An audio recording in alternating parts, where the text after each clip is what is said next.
जो दूसरों के लिए कुआं खोदता है वही गिरता है। एक बादशाह के महल की चहारदीवारी के अंदर एक वजीर और एक कारिंदा रहता था।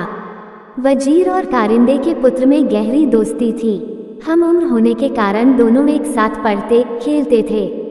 वजीर के कहने पर कारिंदे का लड़का उसके सब काम कर देता था। वह वजीर को चाचा कहकर पुकारता था। बादशाह कारिंदे के पुत्र को बहुत प्रेम करता था। बादशाह की कोई संतान नहीं थी, इसलिए वे कारिंदे के पुत्र को अपने पुत्र के समान ही समझते थे। बादशाह ने उसे महल और दरबार में आने जाने की पूरी छूट दे रखी थी।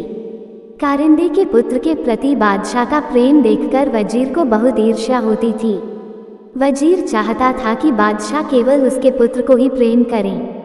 यदि बादशाह ने उसके पुत्र को गोद ले लिया तो बादशाह की मृत्यु के बाद उसका पुत्र ही राजगद्दी पर बैठेगा। वजीर की इच्छा के विपरीत बादशाह का प्रेम कारिंदे के पुत्र के प्रति बढ़ता ही गया। बादशाह वजीर के पुत्र को जरा भी पसंद नहीं करते थे, इसलिए वजीर कारिंदे और उसके पुत्र से मन ही मन ईर्ष्या करने लगा। वजीर ने कारिंदे के पुत्र को मारने का निश्चय किया। वजीर ने कारिंदे के पुत्र को रुमाल और पैसे देकर गोश्त लाने के लिए कहा। वजीर ने कारिंदे के पुत्र को अच्छी तरह समझाया कि गोश्त बाजार में गली के नुक्कड़ वाली दुकान से ही लाना। कारिंदे का बेटा रुमाल और पैसे लेकर बाजार की ओर चल दिया। उसने देखा कि उसका मित्र वजीर का बेटा भी वहां पर खेल रहा है। वजीर के लड़के ने कारिंदे के पुत्र से कहा कि तुम मेरा दांव खेलो, मैं जाकर गोश्त ले आऊंगा। कारिंदे के पुत्र ने उसे पैसे और रुमाल देकर दुकान का पता बता दिया। इस प्रकार वजीर का पुत्र गोश्त लेने चला गया और कारिंदे का पुत्र दांव खेलने लगा। वजीर के पुत्र ने दुकानदार को पैसे और रुमाल देकर कहा कि इसमें गोश्त बांध दो।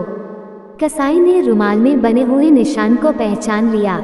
इस रुमाल को वजीर ने कसाई को दिखाते हुए कहा था कि जो लड़का इस रुमाल को लेकर गोश्त लेने आए तुम उसे मौत के घाट उतार देना।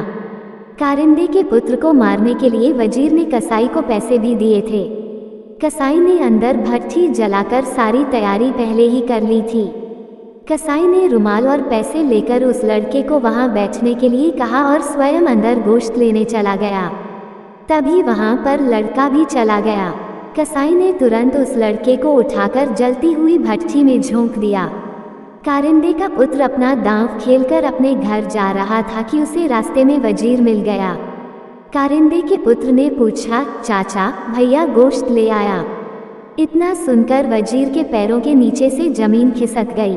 तभी कारिंदे के पुत्र ने कहा, चाचा भैया ने मुझसे रुमाल और पैसे ले लिए थे और कहा कि तुम मेरा दांव खेल लो, मैं गोश्त लेकर घर चला जाऊंगा। मैंने भैया को दुकान का पता भी बता दिया था। वजीर की आंखों के आगे अंधेरा छा गया और उसके मुख से एक शब्द भी नहीं निकला। अपने पुत्र को याद करता हुआ वजीर अपने घर चला गया। वजीर कह रहा था कि जो दूसरों के लिए कुआं खोदता है उसमें स्वयं गिरता है। शिक्षा, इस कहानी से हमें यही शिक्षा मिलती है कि हमें कभी किसी का बुरा नहीं करना चाहिए। दोस्तों, ये थी आज की कहानी। आपको हमारी वीडियो अच्छी लगी हो तो वीडियो को लाइक करें, चैनल को सब्सक्राइब करें, कमेंट में जय श्री राधे कृष्णा लिखना ना भूलें। राधे राधे दोस्तों।